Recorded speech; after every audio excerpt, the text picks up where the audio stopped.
Well, good afternoon. If you all could find your seats, please. I'm Dr. Anthony Katniss, the president of Florida Tech. For you folks who are visiting from the community, and we're delighted to see you here. And at Florida Tech, all of our students soar, but some of our students go on to soar beyond the earth. And we have one today who we're very proud of and just so delighted that she's going to spend some time with her. Sunita Williams is a commander in the United States Navy as well as a NASA astronaut. She earned her Master of Science degree in Engineering Management in 1995 from the Florida Institute of Technology. She was selected out of the Navy by NASA in June 1998, and before she went into the astronaut corps, she was a helicopter pilot and a test pilot for the U.S. Navy.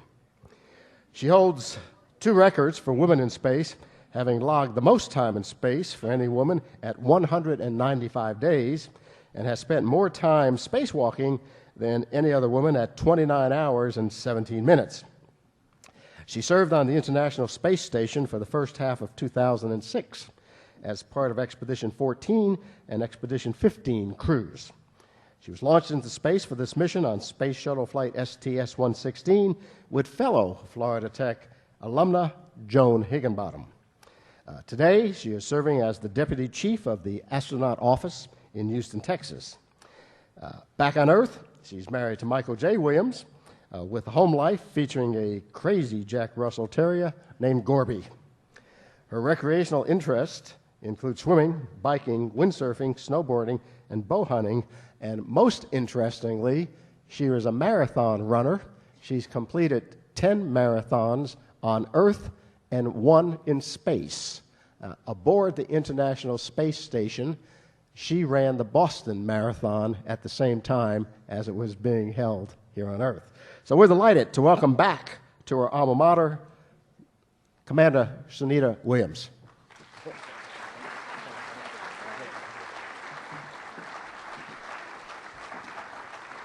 Thank you, Dr. Katniss, and everybody for coming out here. I know it's Friday afternoon. Not only that, it's Friday afternoon before spring break.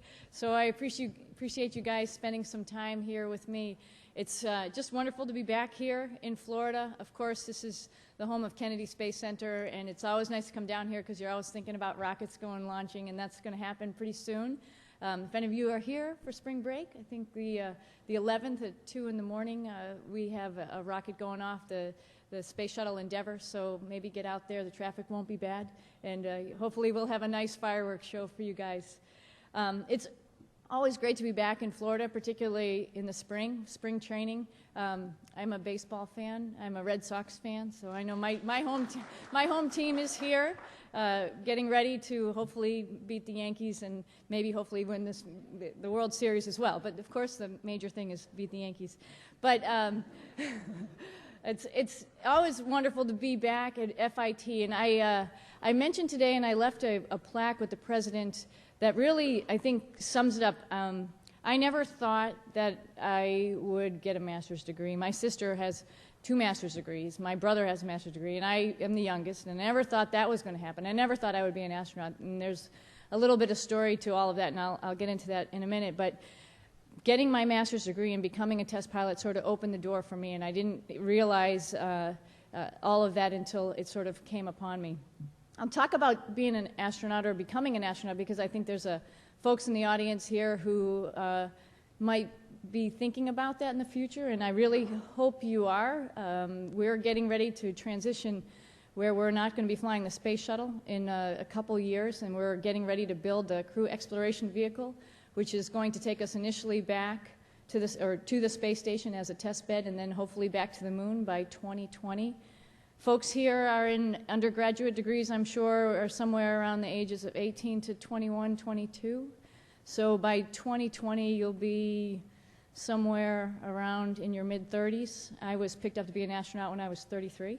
So think about, you have a future out there in our office, and so please take that seriously. We're going to be looking for a few good men and women to take our place because we're getting old. I'm getting a little bit of gray hair here, so we need somebody to take our place. But let me just talk about being an astronaut or becoming an astronaut and thinking about that. When I grew up in Massachusetts, like I mentioned, home of the Red Sox, again, and the Patriots, but hey, close, next year maybe. But when I was growing up, I grew up in real close to Boston, lots of colleges around there. Some reason I felt like I wanted to get away from home. I had a couple of things about me at the time. I was a competitive swimmer. I had really long hair, and I loved animals. So those are sort of some things that stick out in my mind. So thinking about what I wanted to do, I was thinking I want to be a vet. And you know, I think how you look and how you portray yourself is a big deal, and I didn't want to cut my hair. And a little bit getting back to the Yankees, at the end of high school, I did pretty good. At the end of high school, my college choices were essentially Columbia and the Naval Academy. And I applied for the Naval Academy because my brother thought it was a good idea, who's older, and he said, hey, you're pretty adventurous, why don't you apply to the Naval Academy? And I didn't really take it seriously, and I didn't take it seriously because I knew I'd had to cut my hair. And he said, hey, you know, I don't think the Navy's training any veterinarians, but, you know, it might be a fun school. So there were my debate, Columbia. Now, Columbia is in New York City. Again, like I said, home of the Yankees, and I sort of couldn't fathom that, so I opted for the more safer route. Actually, I was a little bit nervous about going to school in a big city, New York, and so I went for the more safe route, went to the Naval Academy in Annapolis, Maryland, not really thinking about the follow-on that I would actually join the military afterwards. So I did something different, cut my hair, and went there. When I was graduating from the Naval Academy, you select what you're going to do in the Navy by your class standing. I did okay there, not great. I was somewhere right in the middle of about a graduating class of about 1,000. And I thought, you know, something again that's familiar. This is the theme I'm bringing up. Something that was familiar to me would be maybe being a diving officer because I was a swimmer. So I thought this would go hand in hand. I'd never flown an airplane in my life. Again, we pick our service by our class standing. So I wasn't the first woman to select diving, so I didn't get that billet.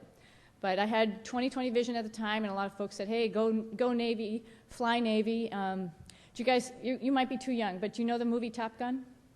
Yeah? Okay. Well, that was the time Top Gun came out, and you know, that was really motivating. So I was like, oh, cool, I want to fly jets, you know. It quickly got overtaken by the fact that I wasn't going to be a diving officer, that'd be a pilot, and I thought, yeah, this is what I want to do. And then I went to flight school, and it was at a time where we didn't have women flying in combat, so the number of women billets for jets was a few, not too many. And again, I was somewhere in the middle, not at the very top, and again, they select by the top to the bottom. And I didn't get jets, I got helicopters. Again, had never flown a helicopter in my life, but I think it's the second best, I know now, it's the second best view of the Earth when you're flying a helicopter close to the ground. It's pretty fun. The first one is a little bit higher up, and you'll see video of that in a minute. But, and that sort of opened the door for me going to test pilot school, which then got me down to Johnson Space Center to meet John Young. And I was sitting in the back of the audience when my class went down to talk to him. All the jet pilots, of course, are sitting in the front row, you know, really, you know, salivating, getting ready to be, you know, be the next John Young, be the next Neil Armstrong. And he started talking about going to the moon, and he mentioned that he had to learn how to fly a helicopter to fly the lunar lander. And I thought, you know, the only one who's telling me I can't do this is me. And so that's when I went back and looked at the application process and noticed that I needed to get my master's degree. And luckily enough, at Pax River, there's a satellite campus for FIT. And I was mentioning earlier, there was a couple different schools there, and everyone said, oh, don't do FIT, it's the hard one.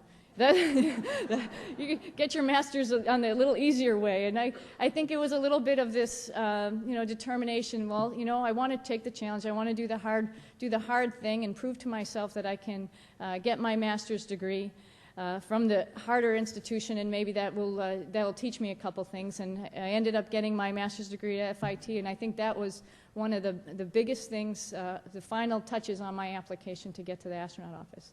So I hope I've displayed or explained a couple themes here.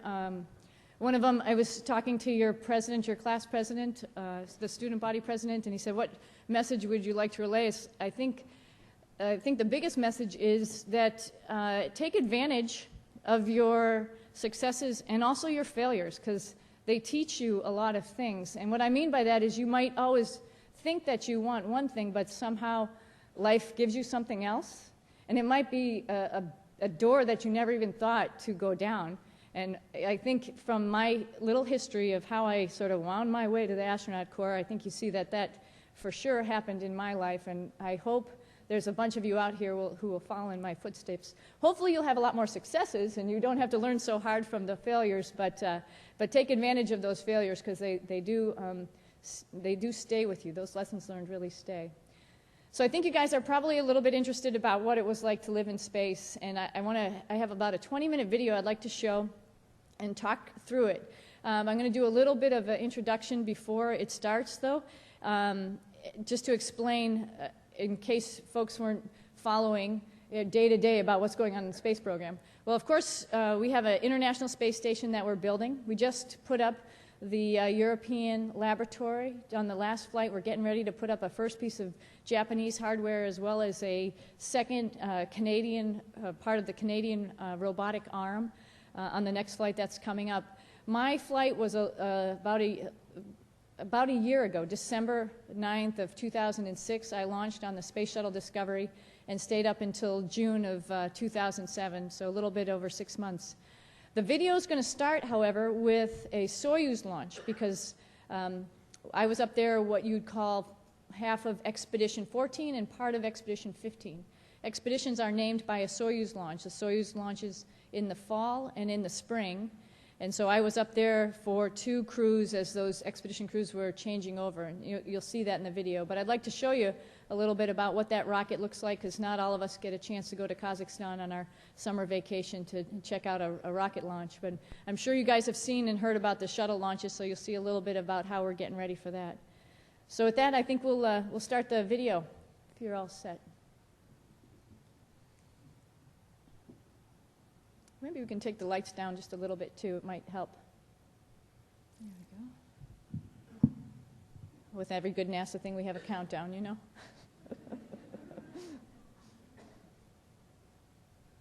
And our beautiful symbol, of course.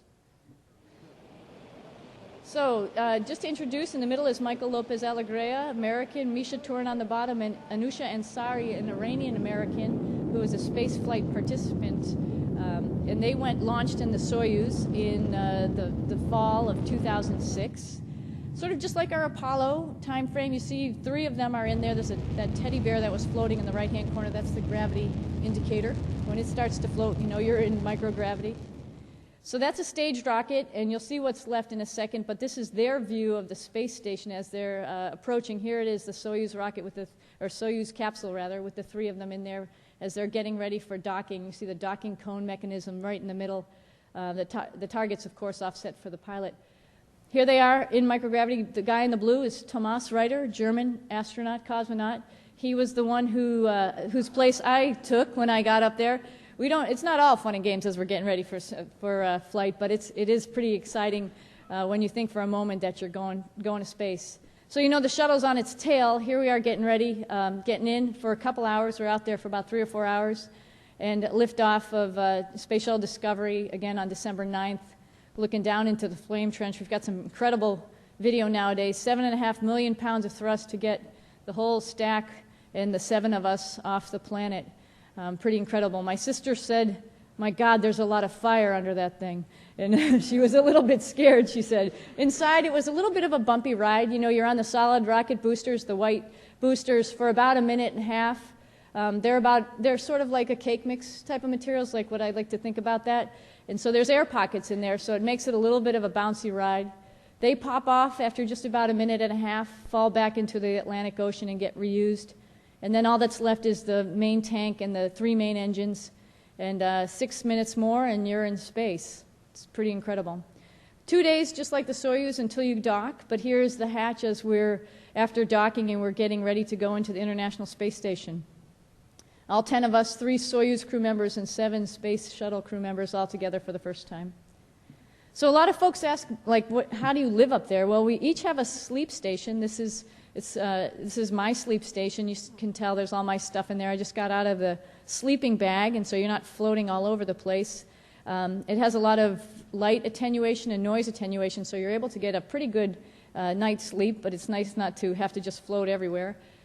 The station has grown. It has now 2 more modules on it, but when I was up there, that was the very front where there's a Go Navy flag there. I'm floating from the front of the space station to the back. Just looked out the window to check the weather. Not really that important up there, but it's always a nice day. It's always nice to see where you are over the planet. We're flying back. That's this pink area is the node 1, where different things are stuck to it. For example, a U.S. airlock. This is coming into what we call the pressurized mating adapter, which connects the U.S. segment to the Russian segment. All these bags are essentially like our store. We have T-shirts, shorts, toothbrush, toothpaste, all of the stuff that you need. We do our own resupply and put it all in one place so it's easy to find.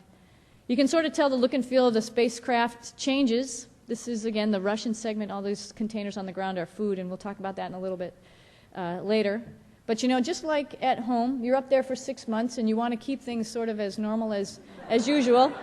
So you do what you do when you're at home. Wash your face, brush your teeth, take advantage of surface tension.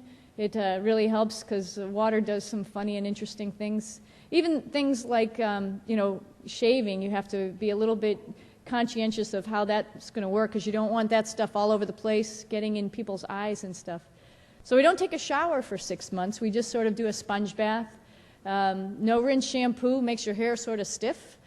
So I sort of rinsed it out a little bit, but it worked pretty good. Actually, the guys who came up to pick me up after 6 months said my hair wasn't greasy and I didn't smell, so I thought that was pretty good. But like I mentioned, 6 months up there, you know, you want to do things that are just going to be like normal. Not really sure combing your hair does anything, but it was one of those things that you felt like every morning that's what you did, so you do that.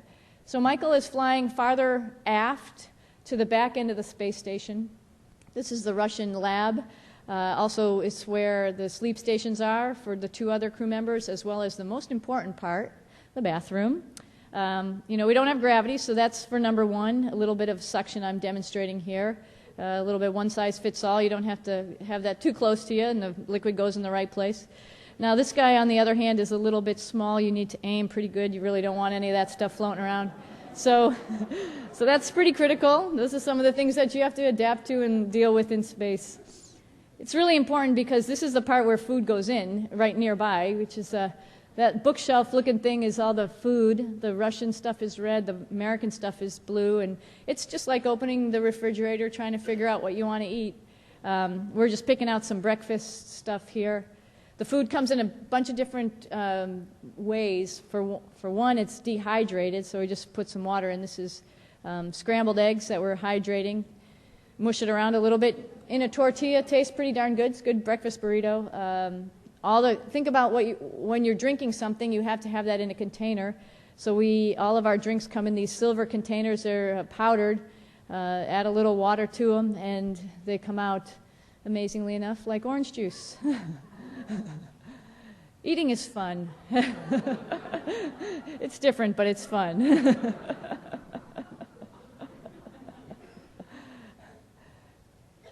Even the water fountain is fun. Sometimes you can play games with it, try to see how good you can be, catch at distance, you know, go for distance or speed, whatever your druthers are. Michael was not as good as this as Misha was for some reason. He was a little bit more messy. This little suitcase is a food warmer. Some of the food is dehydrated, but some of it's already ready to be eaten, so all you got to do is heat it up.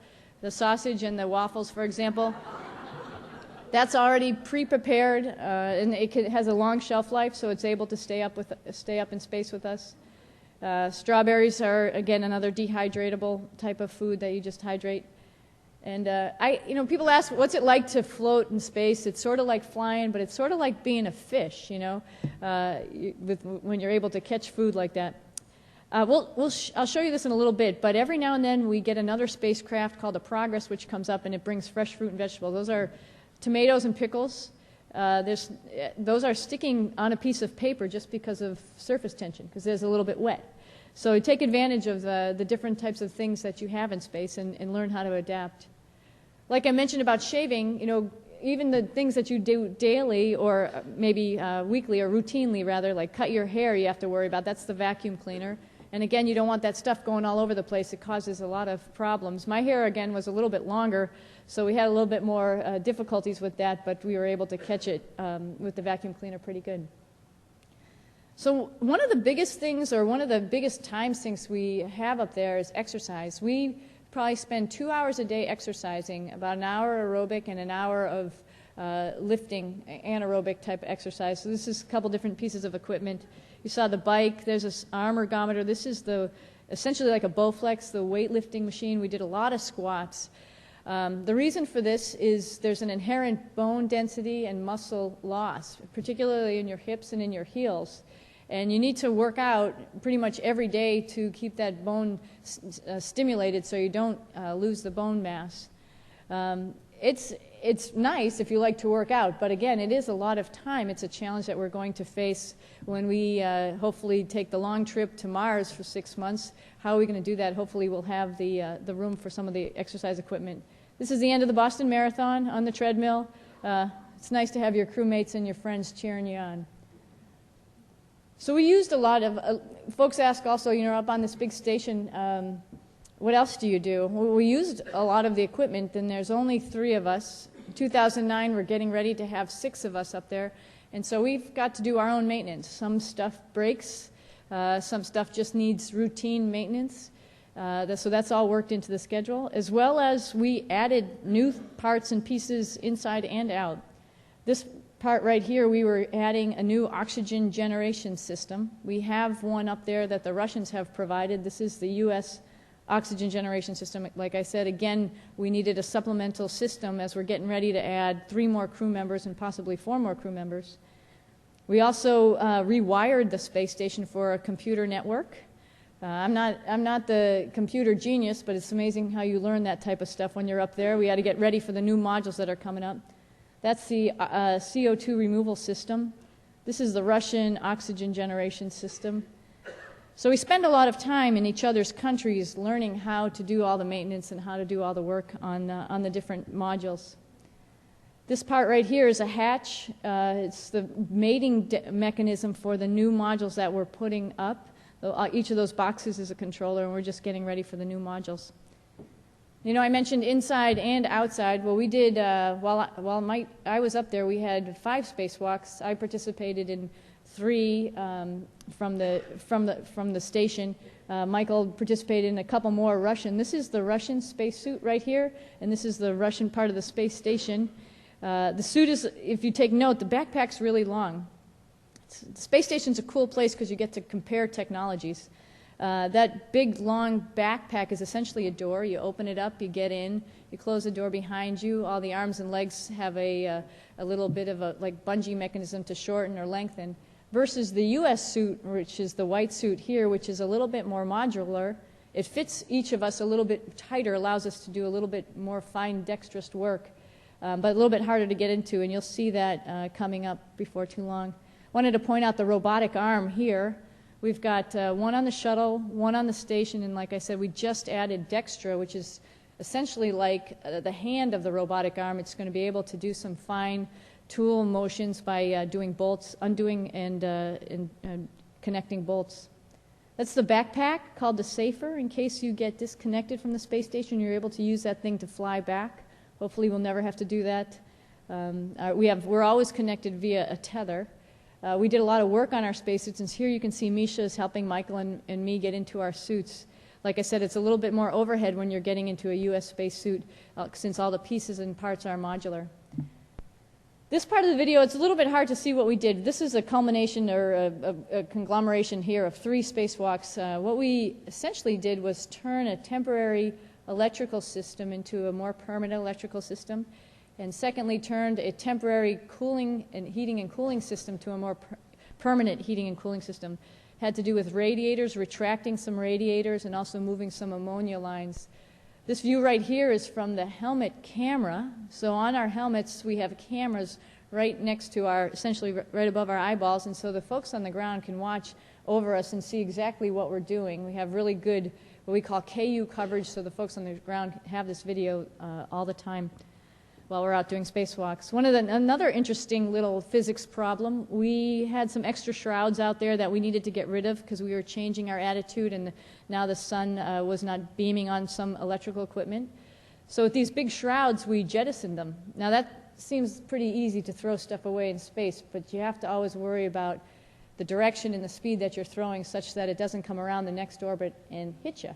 And so there was a lot of calculations and work on the ground to work with us to figure out how we are going to actually measure that. Space station's pretty darn big, you know. From one side to the other, to get from one side to the other, we have a little bit of we sort of this human run train track, and so that way we can get from one side to the other with big pieces of equipment if we need to change out some of those big black boxes. This is our last view as we were getting ready to go in. So this is the progress. I mentioned it about fresh fruit and vegetables, you know. It's unmanned vehicle. We're ready to back it up in case there's any problems so they can fly it from inside the space station. But it is all pretty much eye-loaded and then uploaded commands from Russia as it flies in and docks to the space station. It's filled with everything from fresh fruit, vegetables, gas, water, experiments, clothes, and we just unpack it piece by piece. And then we pack it back up with trash. It undocks from the space station, comes into the atmosphere and burns up, and that's how we get rid of all of our trash. Typically transferred things are water, and water that we're going to use for the oxygen generation systems as well as drinking. This is a little sped up, and we usually get our water from the space shuttle. You know, cryogenic hydrogen and oxygen are combined, gives off an electron, and that's what the space shuttle uses electricity. Byproduct is water, so they transfer to the space station. That was a reboost. I was essentially standing still in space, and the spacecraft was accelerating around me.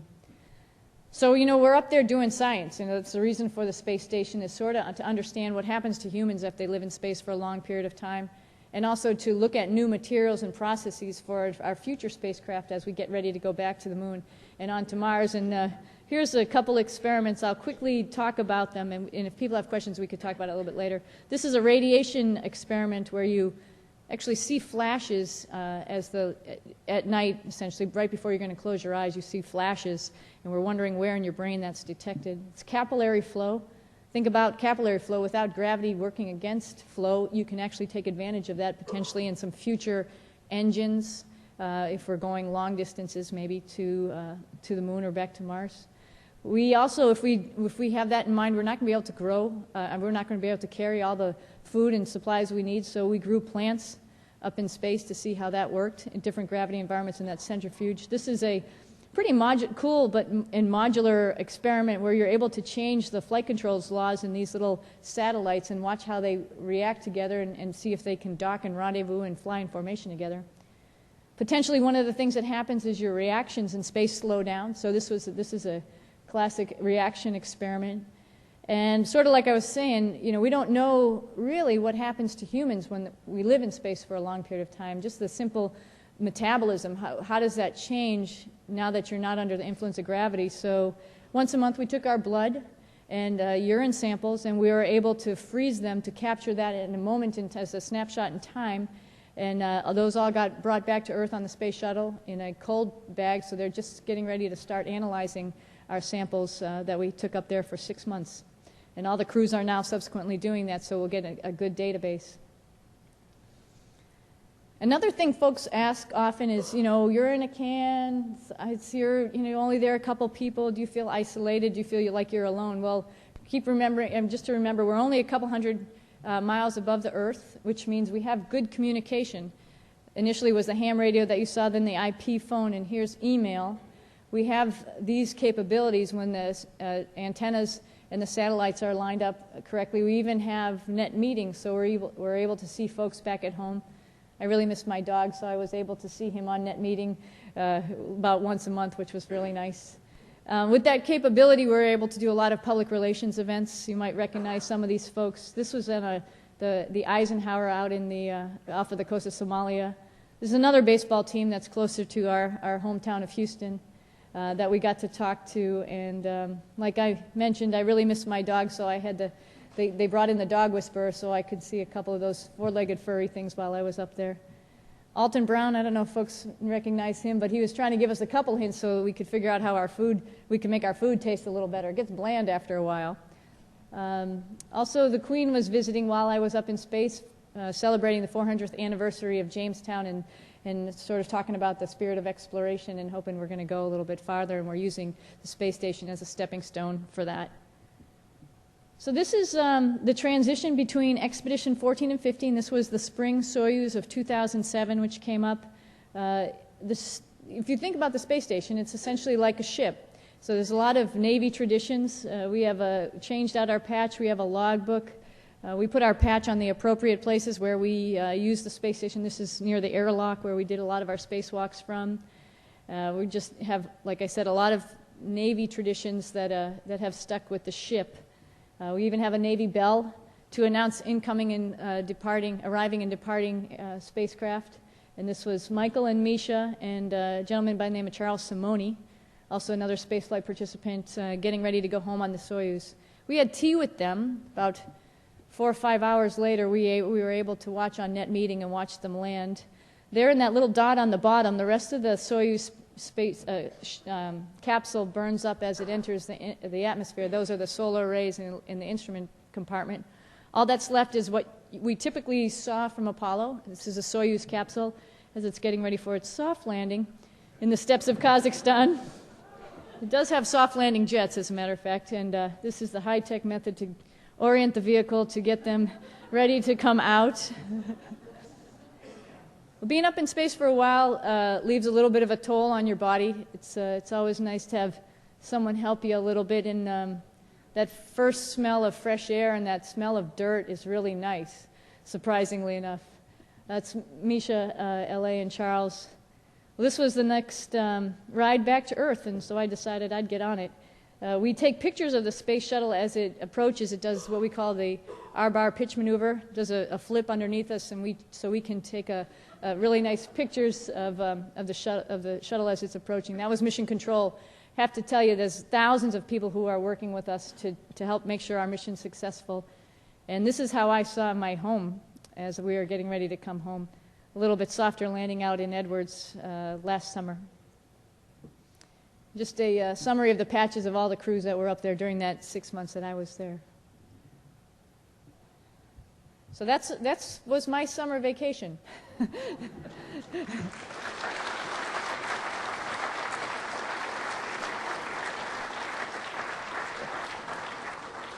I think it was a little bit longer than spring break, but and I'd probably say it was longer and probably a little more fun. But you guys be careful out there while you do have spring break. One of the things I talk about, and I've mentioned a number of times to folks, is I think one of the reasons we're able to go to space, adapt really well, able to be productive, and then come back to Earth, again, adapt, and be able to continue on with life is because we're relatively healthy, and you really can't take your health for granted. And so keep that in mind as you guys are getting ready to go out and have some fun. I have to leave you with a couple impressions, and I think we have some time for some questions. I think some of the most incredible things people say, what is the best thing that happened while you're up in space? And I've talked about spacewalks, because spacewalks are pretty cool when you're in your own spacecraft. The only thing, separating you from everything else is that visor. That's pretty incredible. But looking out the window and looking at our planet and out into space is really spectacular. We have windows, like I mentioned, that you saw me fly through, saw that window in the lab, the U.S. lab. We also have a couple windows like that in the Russian segment. And you can find yourself spending the whole day looking out the window and looking at how beautiful the planet is. It's like you're on a glass-bottom boat and you're just looking down. And one of the impressions that I think everybody has, and I've heard it said many times, and it's so obvious, and luckily enough we have people on Earth who haven't gone to space who have come to this realization too. When you look at the planet, it really looks like a planet. It looks like craters and canyons and different colors of water, particularly in the Caribbean. It looks so beautiful. It doesn't look like a bunch of different countries. It doesn't look like there's any borders between any of those countries down there. It just looks like a planet, and that's pretty cool. There is one border, though, that's really obvious when you look out the windows on the side of the Russian docking compartment, because those windows I talked about before are facing down, but there's some that look out to the side. And that's when you can really see the curvature of the Earth. So all those people like Columbus, etc., were right. It is curved. It is a globe. I guarantee it. I've seen it.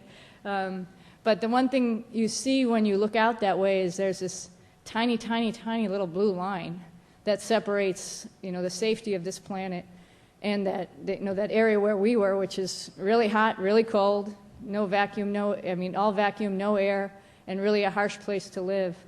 And that is the only border that we really have to worry about. So keep that in mind.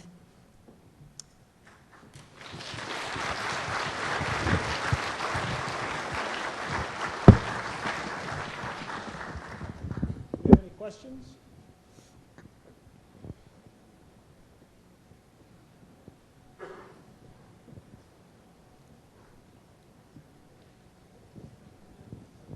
Hi. I was wondering what country makes the best equipment? Wow, that is a toughie. ESA's, is a conglomeration, so I can't, differentiate one of those. The Canadian arm is really great to work with. The Russian toilet works really well. Let's see, the U.S. segment is nice and quiet. I can't answer that. It's all really, I don't know who makes the best equipment. I think there's a couple different philosophies in the equipment that we have up there, which is really cool. One thing I didn't mention is none of those pieces have been put together on Earth. They all get launched, and then for the first time in their existence, they get put together in space. And surprisingly enough, everything's been fitting together pretty darn well. But it's nice to see some people have a theory of redundancy. Some people have a theory of robustness. And it's interesting to see how those interact with each other. And I think it will take a little time for us to take a little data and see which ones we have to do the most work on. And when some of those pieces of equipment don't work, what the consequences of that is. So there's a couple different trades that you take into account when you design equipment a little bit one way or another. The Russian spacesuit, for example, is made to be maintained up in space. The U.S. EMU is not. And so we got some tiny little pumps in there that have screws that aren't captive, which means as soon as you undo them, they could be floating away. And so those are made to come home, and people made to work on those back here. So we've had to adapt as we're getting ready to stop flying shuttles. We have to make this, we're making that life support system on the back a super plus, so that's able to do some maintenance and able to last longer in space. So it depends on what you're designing for, and again, what the maintenance cycle is, if you have the parts, and what the consequences of the failures are. In your opinion, how important is a military career to getting in the astronaut corps? Yeah, and I should have talked about that. I'm glad you brought that up. We have probably a little less than 0.5% of the astronauts are military right now. There's a huge history with the military, of course, as test pilots in the beginning of the program. We opened up the program for a lot more scientific investigation as the shuttle was getting underway. And now we're into this next generation of space station, long duration, and exploration. And I think what is really cool about the astronaut office is we have people from so many different backgrounds. That diversity is really our strength, and it's not just being trite. I'm serious about that, just because we have a number of folks from different backgrounds looking at and solving problems from different perspectives and different experiences, and it's really, I think, for NASA, made us successful. So we have right now about half of it's military, but every different science and math type background is pretty much represented in the office, from geologists, geophysicists, doctors. We have a veterinarian even. I wish I knew that. We have physicists, chemists, every type of engineering that's out there represented in the office as well. And so I think if you're interested in this, you find something, one way or another, you find something that you love, and no matter what, if you like it, you're going to be good at it.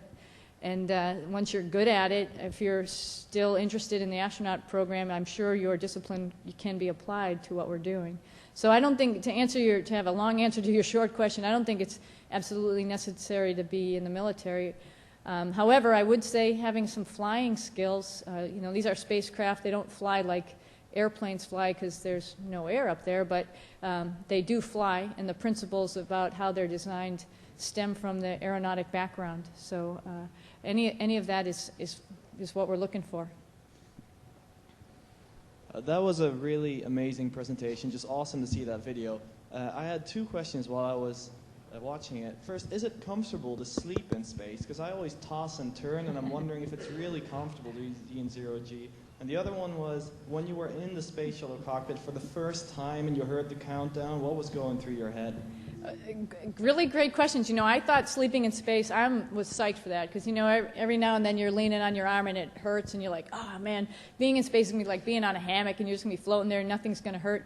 Well, it's harder than you think. And part of the reason for that is I think you're looking for a bed. I mentioned this before, we live here on Earth, and we're used to being on Earth and laying on something, you know, with your back connected to something, with your head on a pillow. It's those things that you're used to. So when you're up in space and you're trying to relax and there's nothing to lean on, that's hard. So it took me seriously, without any joking, about a month to really be able to relax my body and just not worry about it, you know, without having a neck pain from doing this all the time, looking for the pillow. So it took a while, but then it was really comfortable. Then I absolutely didn't have any of this back pain or didn't have any of that shoulder pain, and it was really nice. Being on the launch pad, we train really thoroughly for the critical things that we do, and get a really pretty good overbrief for some of the things that we don't do all the time. So one of the things we do all the time is train for ascent and entry. And so we're in the simulator, and we train in the vertical position. We come out here to KSC, and we go through a terminal countdown where you're also in the vertical position, and you're in your launch and entry suit. And you go through all of those procedures without the rumbling.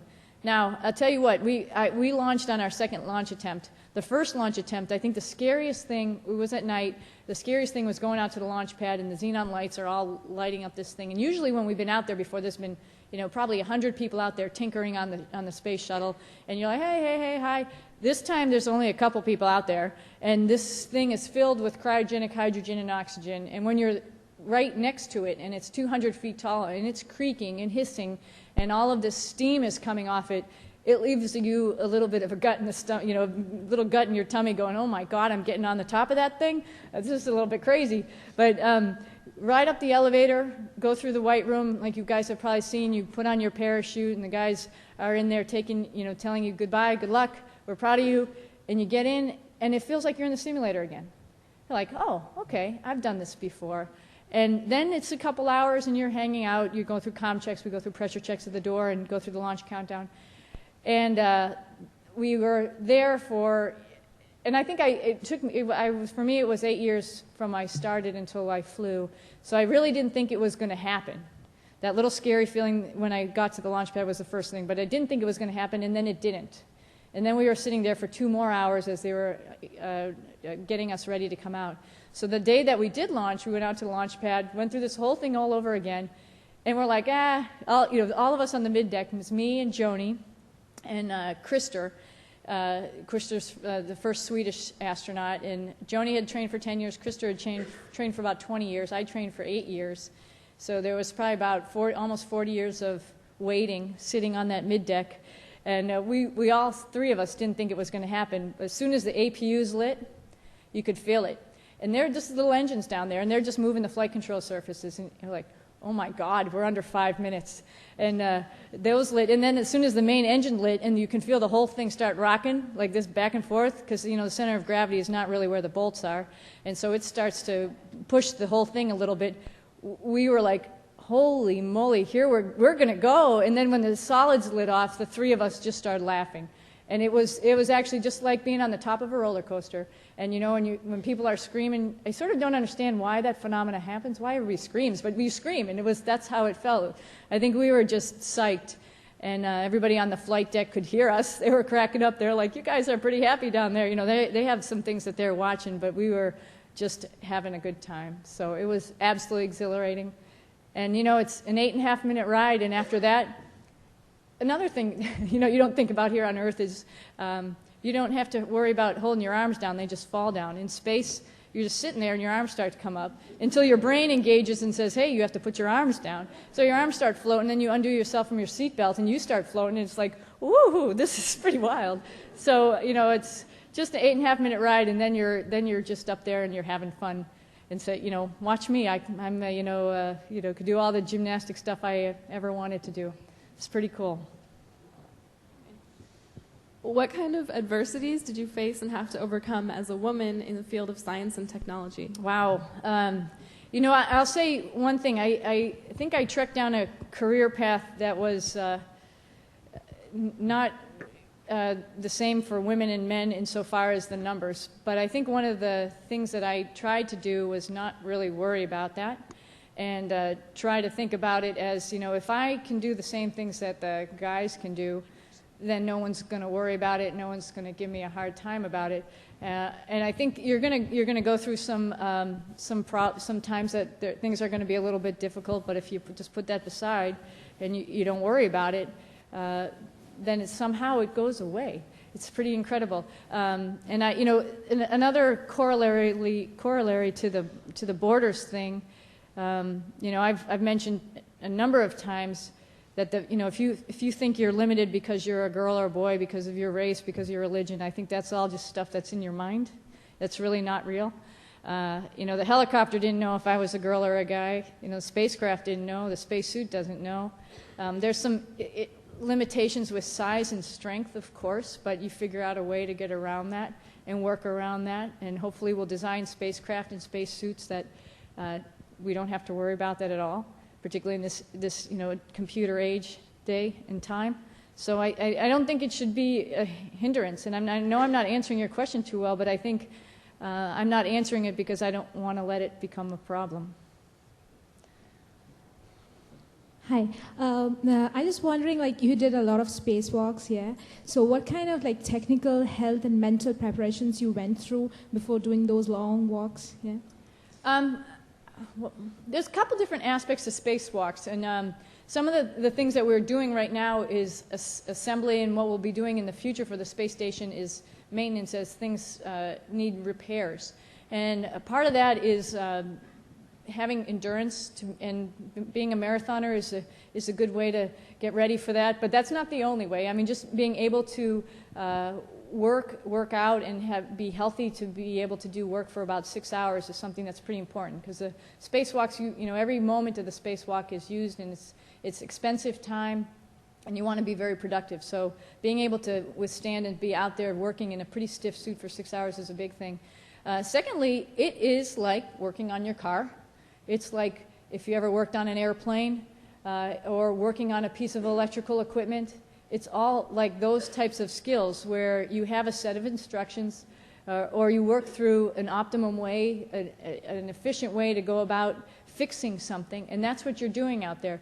Like I said, we changed out, we helped retract some radiators, and we switched over some ammonia lines. We've folded up a shroud while we were out there. We put together a external carrier for other equipment, and it's all sort of like tinker toy, putting things together and working with your hands and being able to come up with efficient ways to do it. So I think those are probably the best attributes. And secondly, you have to remember there's two of you out there. You have to have a lot of what we call situational awareness.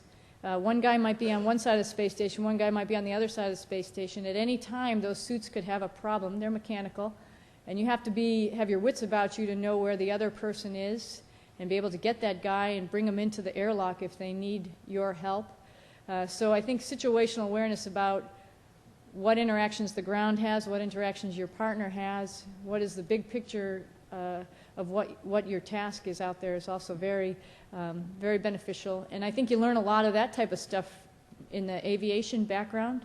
You can't just concentrate on one gauge, the oil pressure the whole time. You have a scan pattern of all the different instruments in the aircraft. You're talking probably to an approach controller. He's telling you where to go. You can't have your face looking in the cockpit all the time because you might have traffic flying around you. So that's sort of what I mean by the big picture. You have all these different things going on, but you're able to understand, take all that information in, and take off in that aircraft and come back and land in it successfully and able to go to spring break after you do that.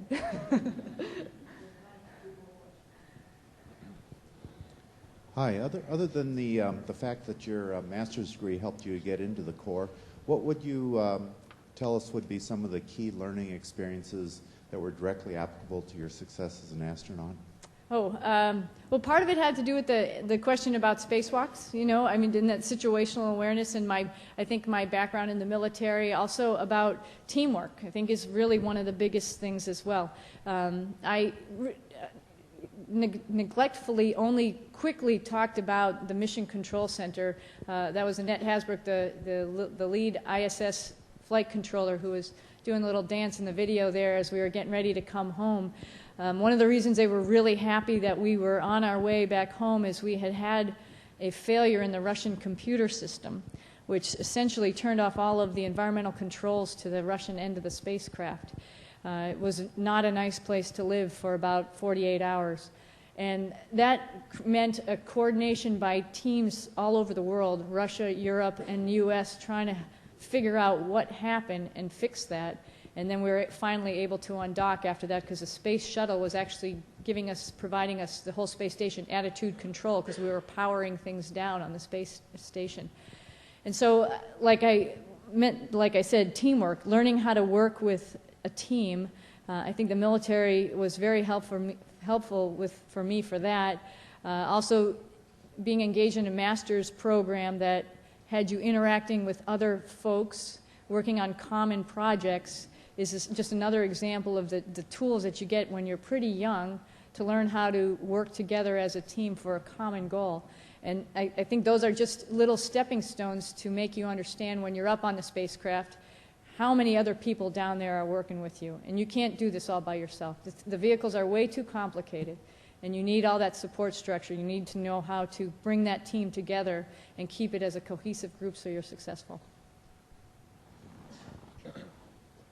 I was wondering if you could talk about the marathon. If did you have to qualify here on Earth, and did you time, or what was your time, and if you got a place and everything? Do you run marathons? I plan to. I run cross country here. All right, cool. Well, I did qualify, and that was part of the reason I really wanted to run it.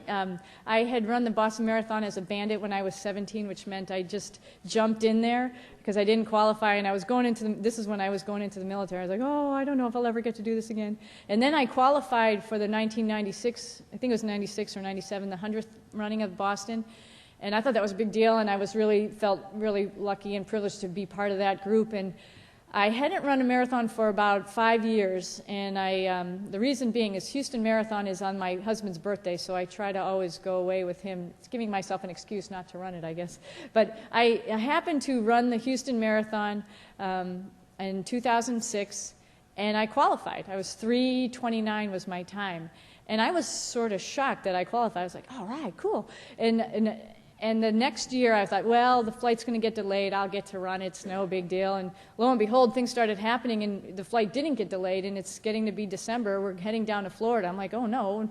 I qualified for the Boston Marathon. So I gave my qualifying time to my sister. They sent this little time, and I said, Dina, do what you can. Try to get us in the Boston Marathon.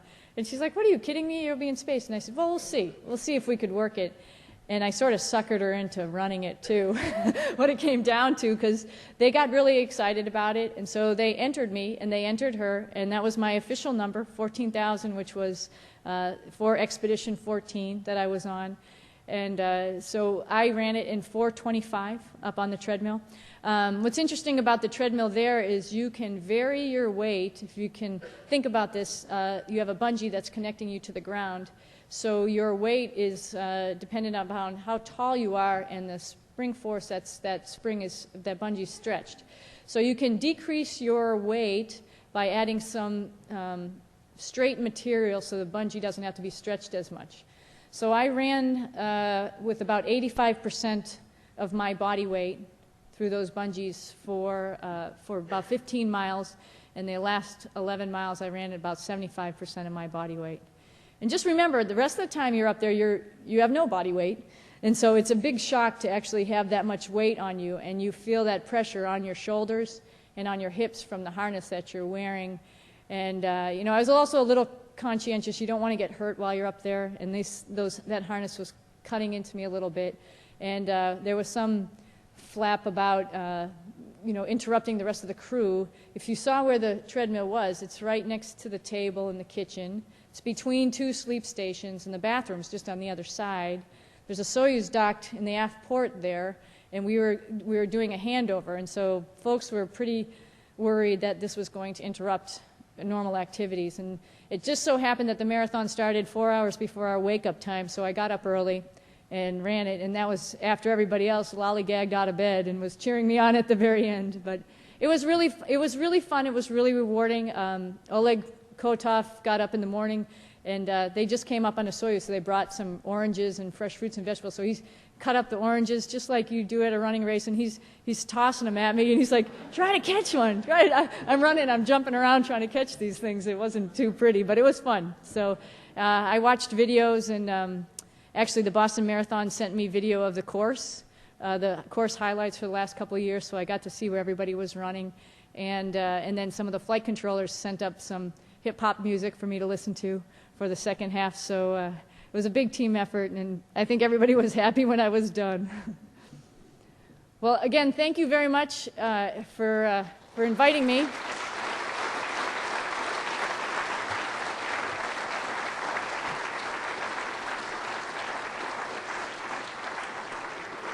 I had just such a spectacular experience. I want other people to do it. So I'm serious about looking for applicants in the pretty near future. Our next class we're hiring in 2009. We'll probably hire a class in 2011. We'll see where CEV is in around 2013. I think is the first time we're supposed to light fires and see where that program is progressing. And I think from there we'll be hiring classes as we're getting ready to go to the moon. So you guys have a lot on your plate. Come join us.